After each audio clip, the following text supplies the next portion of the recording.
Have you ever laid in bed at 2 a.m. staring at the ceiling, feeling that sudden rush of energy? You know the one. You suddenly map out your entire future. You tell yourself, okay, that's it. Starting tomorrow, everything changes. I'm going to be productive, I'm going to get fit, and I'm going to build my dream. It feels amazing, doesn't it? But then the sun comes up, the alarm goes off, and that energy, it's gone. You hit snooze and you go back to the same old routine. We have all been there. We think we need to feel excited to do hard work. But what if I told you that chasing that excitement is actually the reason you were failing? If you're tired of starting over every Monday, you need to hear this story. Let me introduce you to a guy named Ethan. Honestly, Ethan is a lot like you and me. He had a good heart and really big dreams. He didn't want to be average. He wanted to do something that mattered. But Ethan had a problem. He was addicted to motivation. Every single day, Ethan would scroll through his phone, watching video after video of people giving speeches with epic background music. He would read quotes about success and feel this fire in his chest. He would sit at his desk and say, "I'm going to study for 6 hours straight." Just thinking about it made him feel successful. But here's the catch. The moment he actually sat down to do the work, the boredom set in.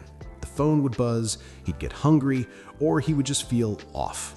And he would tell himself, "I'm just not feeling it today. I'll start fresh tomorrow when I'm in the right mood." Ethan was stuck in a trap. He thought the key to a better life was feeling good before doing the work.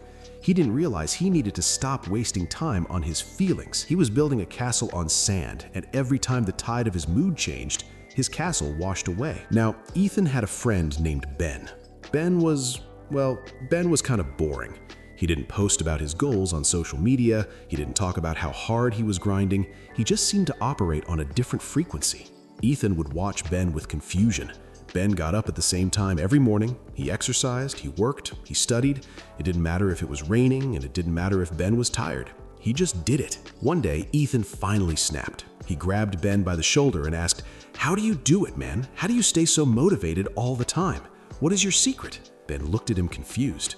He smiled and said, "Ethan, I'm not motivated. Half the time, I don't want to get out of bed. I don't rely on motivation. I rely on discipline." Ethan shook his head. "But isn't motivation the fuel? Don't you need that spark to keep going?" Ben sighed.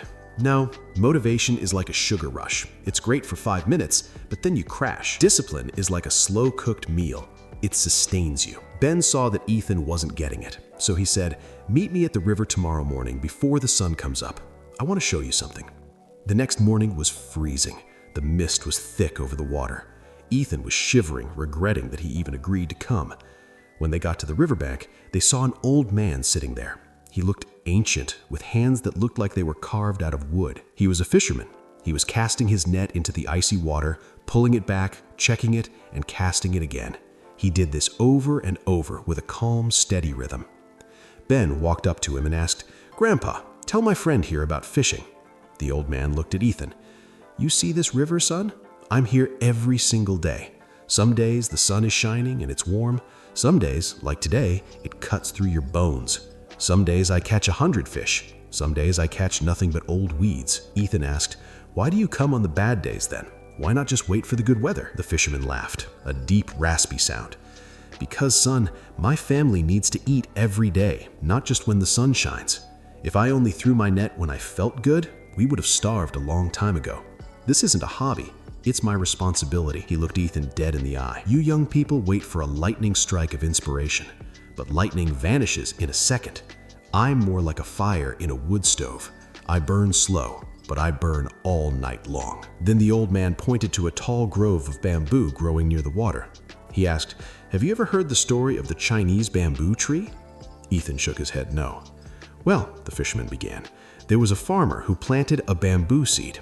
He was a good farmer. He watered it, gave it sunlight, and kept the weeds away. He did this every day for a whole year. And you know what happened? Nothing. The ground was just brown dirt. He kept watering it for a second year. Still nothing. A third year passed, then a fourth. The neighbors started laughing at him. They said, 'You're watering dirt, you fool, give it up.' But the farmer kept going. He didn't stop. Then, in the 5th year, something of a miracle happened. A tiny sprout broke through the soil, and in just 6 weeks, that little sprout grew 90 feet into the air. It became a giant." Ethan's eyes went wide. 90 feet in 6 weeks? Yes, the fisherman nodded. But let me ask you this. Did the tree grow 90 feet in 6 weeks, or did it grow 90 feet in 5 years? Ethan thought for a moment. 5 years, he whispered. Exactly, the old man said. For 4 years, nothing was happening above ground, but underground, that tree was growing a massive root system. It was spreading out, anchoring itself deep into the earth. If the tree had shot up in the first year without those roots, the first wind would have blown it over. It needed that hidden time to become strong enough to hold its own weight. That was the moment everything clicked for Ethan. He realized he'd been trying to grow 90 feet in one day. He wanted the success, the praise, and the results immediately. And when he didn't see a sprout after 1 week of work, he quit. He realized that the power of discipline wasn't about the visible results. It was about watering the soil when you see nothing growing. It was about building the roots underground where no one is clapping for you. From that day on, Ethan stopped looking for motivation. He stopped waiting to feel like it. He built a routine. He did the small, boring things every single day. He didn't use a time lapse to skip to the good part. He lived through the slow days. When he was tired, he showed up. When he was sad, he showed up. And slowly, year after year, his roots grew deep. Eventually, he became the person he always dreamed of being, not because of a spark of energy, but because of the fire of discipline. Success isn't about doing one huge thing perfectly. It's about doing small things consistently. It's about being like the farmer who waters the soil, trusting that the growth is happening even when you can't see it. So, don't wait for the perfect time. Start today. Build your roots. If this story helped you see things differently, please hit that like button. It really helps share this message. And if you want to join us on this journey of growth, make sure to subscribe. Let me know in the comments, are you relying on motivation or are you building discipline? I'll see you in the next one. So, my friends, I want you to walk away with a success mindset. You have to understand that self-improvement isn't a race, it is a marathon. It requires mental toughness to keep going when things get hard.